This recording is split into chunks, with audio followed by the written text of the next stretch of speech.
Hi everyone, I'm Dr. Garima Shrivastava. I'm a counseling psychologist by training. In this video, I'm going to give you 6 easy tips on how to take care of your own self during this lockdown period owing to COVID-19. In the lockdown that we are all a part of, we are having to do a lot of things in an unusual manner.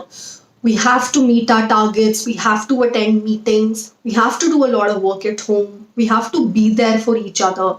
In this entire process, a lot of us are losing a sense of our own selves. We are all grappling with all these challenges. We're trying to meet all these expectations and responsibilities, but with a lack of support. And sometimes staying away or being away from our regular routines is really not helping. So, in this video, I'm going to give you some 6 easy tips on how to care for yourselves during this period of lockdown, because self care is very important to keep us feeling energized, happy. Our mental health improves if we are able to take care of ourselves, gives us more positivity and a feeling of well being.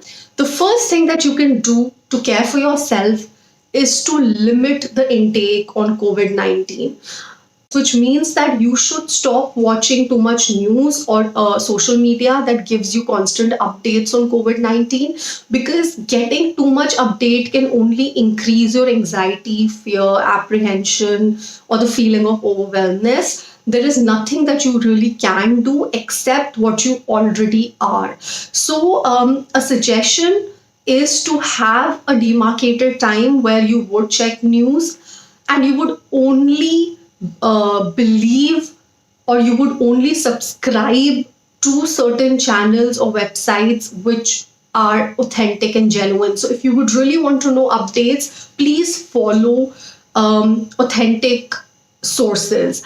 If you would like to know more about the status of COVID 19 and how it links to mental health, WHO has some wonderful resources which I'm going to link below for you. So, that's the first thing.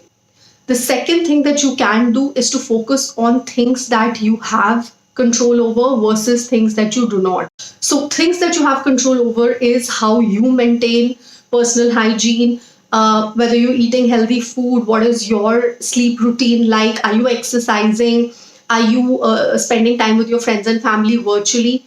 Things that you do not have control over are things like the virus or who's catching it or how many people are catching it. You or if there is a treatment for it, you really cannot do much about that. So we need to focus on the things that we can control to have a greater sense of autonomy over our own lives so that we feel more assured about our situation. Some examples are, suppose you cannot control the fact that you cannot go out for a run and you love to go out for a run. What you can control is find a workout routine for yourself that suits you at home. So you could be living a workout video, you could be watching something on YouTube, you could be doing some simple yoga asanas or just dancing for fitness at home. That is something that you can control. So focus on the things that you can control.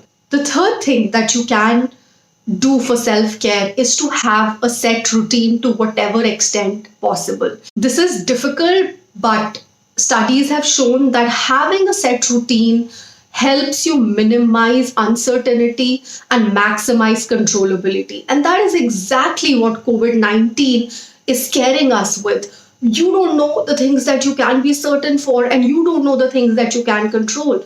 But it's not totally out of your control. You can create certainty in your own ways.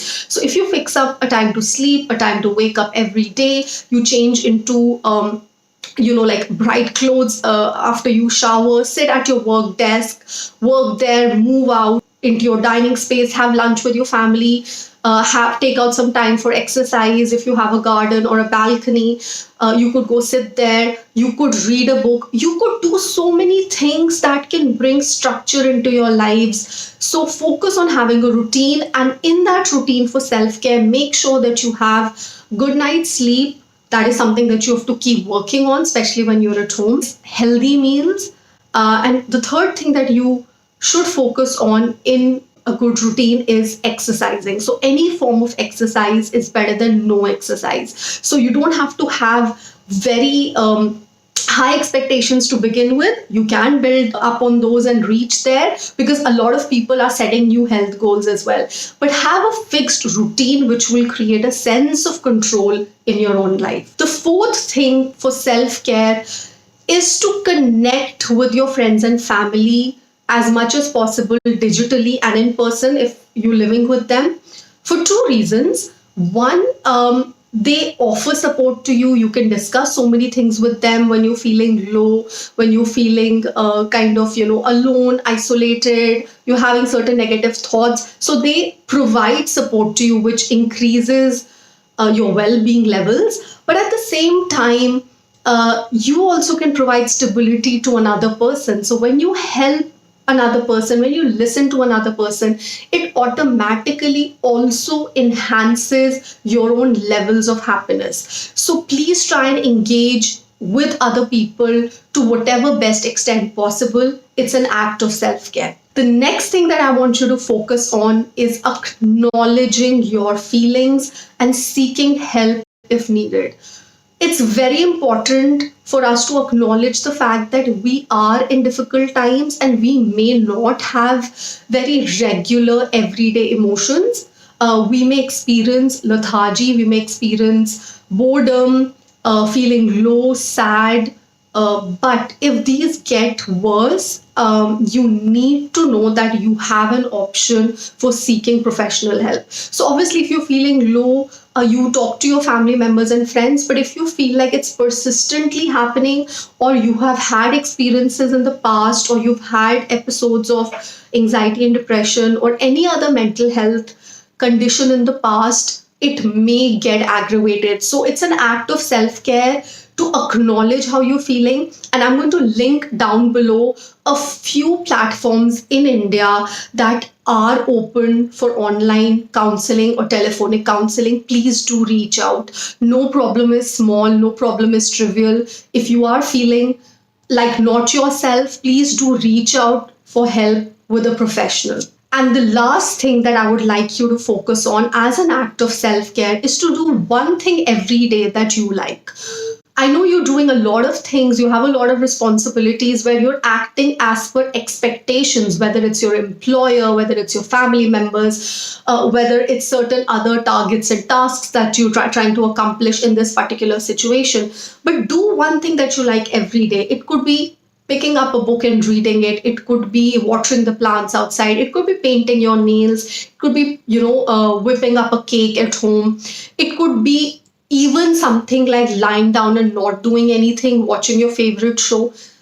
You have to take out time for that one thing every day. It could be more than, one thing, or it could be one thing for a longer duration. But it's okay. It's absolutely all right to find time for yourself, and it's much needed to do that in these times. So these were 6 tips on how you can provide or give yourself more love in these times, because when you love yourself, only then are you going to be in a position to fulfill other roles and responsibilities and do other things for other people during this challenging time. So thank you for watching. I would love to know what other topics you would like me to talk about during the time of COVID-19 or even otherwise. I would really love to hear from you. So please leave any comments below and subscribe to the channel, because I have a lot of new content coming up for you every day. Thank you so much. Stay safe.